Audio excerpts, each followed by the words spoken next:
Nessa aula de cálculo aplicado, eu vou explicar alguns conceitos relacionados à parte sobre a teoria de funções, bem como nós vamos falar no limite de uma função e também o que quer dizer funções contínuas.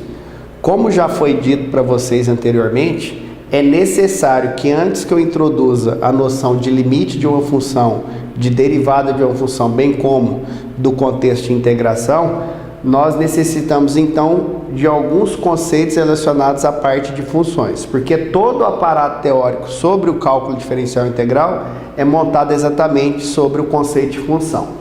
Então, só para a gente relembrar, eu coloquei aqui a nomenclatura breve revisão sobre funções.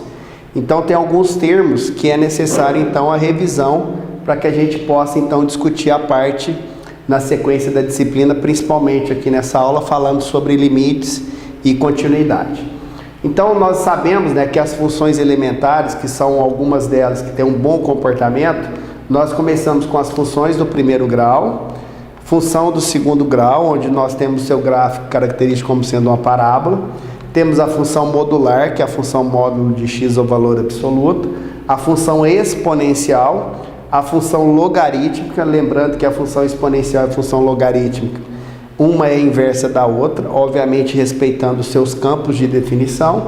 E por fim nós temos as funções trigonométricas, que são bastante conhecidas e utilizadas amplamente, por exemplo, na parte de coordenadas polares, onde a gente tem como principais funções trigonométricas as funções y igual a seno de x, y igual a cosseno de x e y igual a tangente de x.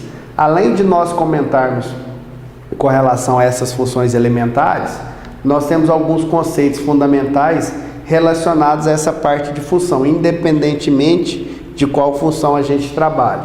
Então, a definição do que vem a ser o par ordenado, o produto cartesiano, a relação de A em B, a função de A em B, lembrando que função é um caso particular de relação, ou seja, nem toda relação é uma função, mas toda função é uma relação. O que quer dizer o domínio ou campo de definição de uma função, o contradomínio, o conjunto imagem e qual é o significado do gráfico de uma função. Então aqui, grosso modo, a gente colocou aqui um slide mostrando as três principais definições quando a gente quer analisar inicialmente o comportamento de uma dada função. Então é necessário que a gente saiba quem seria o seu domínio, quem seria o seu contradomínio e quem seria o seu conjunto imagem. Lembrando que cada um desses conjuntos já tem as suas particularidades com relação à sua própria definição. Então, quando a gente fala para o domínio, significa que é o conjunto partido, ou seja, é o conjunto formado por aqueles elementos de tal forma que exista o f de x para aqueles valores de x. O contradomínio seria o conjunto chegada, e o conjunto imagem, na verdade, é um subconjunto do contradomínio que é formado por aqueles pontos que são imagem de algum x pela lei de formação da função f. Então, talvez os conceitos importantes para a caracterização, não só geométrica, mas como algébrica de uma dada função, seja a caracterização do seu domínio, contradomínio e conjunto imagem. Então, para tal, vamos olhar aqui uma situação bem simples. Aqui é representado geometricamente uma dada função. Então eu solicitei aqui caracterizar o domínio, o conjunto imagem e o contradomínio da função representada no gráfico abaixo. Lembrando que como o nosso tratamento vai ser feito em cima de uma função y igual a f de x, ou seja, nós temos uma variável y, que é a variável dependente, que depende unicamente de uma única outra variável. Então, o gráfico de uma função y igual a f de x sempre vai ser representado no plano cartesiano, ou seja, R cartesiano R. Então, aqui nós temos o contexto do gráfico dessa função. Observe que a gente vai falar um pouco mais à frente sobre continuidade, e grosso modo isso significa que o gráfico da função não tem nenhum tipo de furo ou salto.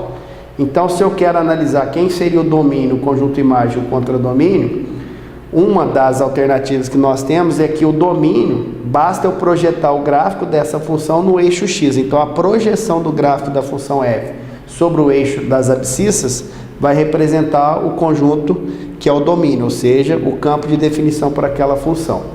Analogamente, só que pensando agora com relação ao eixo das ordenadas, se nós projetarmos o gráfico da função sobre o eixo das ordenadas, nós vamos ter a representação do conjunto imagem daquela função. E como a gente sabe que o conjunto imagem sempre é um subconjunto do contradomínio, para essa situação aqui, se nós projetarmos o gráfico da função sobre o eixo x, nós vamos ter o domínio de -2 até 3. Se nós projetarmos no eixo das ordenadas, nós vamos ter o conjunto imagem de -1 até 4. E nesse caso, o contradomínio seria o próprio conjunto dos números reais. Então, essa é a descrição do domínio, do conjunto imagem e do contradomínio. Observe, obviamente, que o conjunto imagem é um subconjunto do contradomínio da função. Então, com relação ao domínio, contradomínio e conjunto imagem, sempre que nós tivermos a representação geométrica da função, basta então a projeção nos dois eixos coordenados para a respectiva conclusão a respeito do domínio e do conjunto imagem. Algumas outras propriedades adicionais quando a gente fala em funções, né? Nós temos o que quer dizer a composição entre funções. Lembrando que quando a gente trabalha com o contexto de derivada, uma das regras importantes que a gente tem, por exemplo, é a derivada que é dada pela regra da cadeia, que é a derivada de uma função composta. Nós temos a inversão de funções, como eu já citei anteriormente para vocês.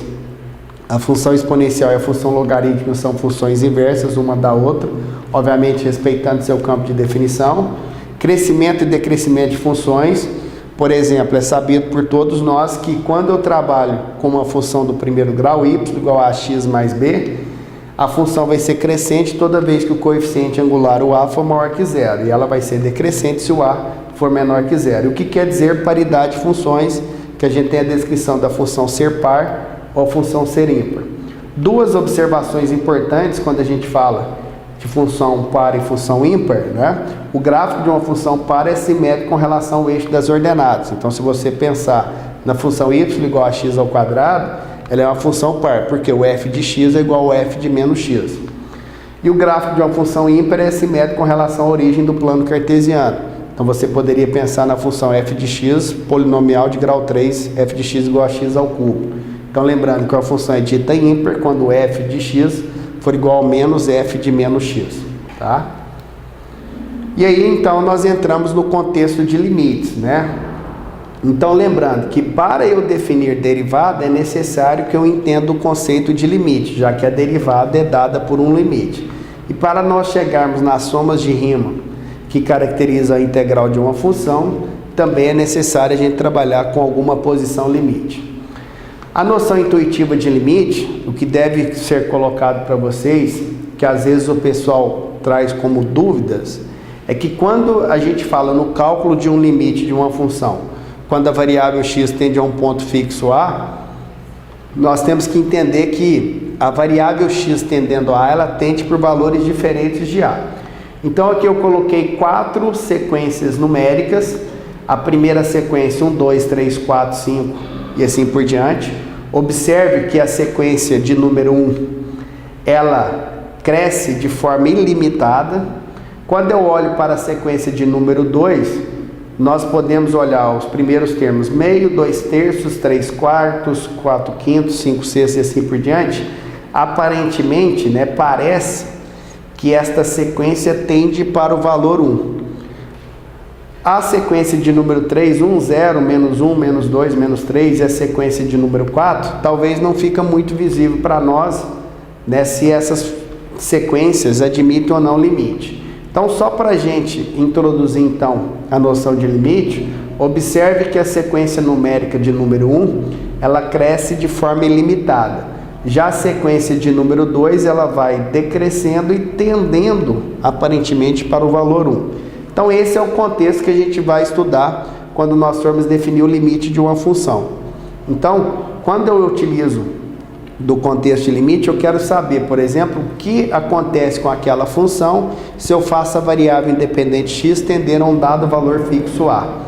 Então, essa que quer dizer, né, a noção de limite. Então, como eu já coloquei para vocês, por exemplo, a sequência numérica de número 1, se eu faço os termos, né, se eu faço o x tender a infinito, a gente observa que aquela sequência ela não tende para um valor fixo. Já a sequência de número 2, ela tende para o valor 1 e assim por diante, tá? Feito isso, então, a partir do momento que a gente visualiza o que quer dizer limite de sucessões ou de sequências, nós podemos generalizar, então, para o contexto de funções. Então, qual é o significado do conceito, então, de limite de uma função real?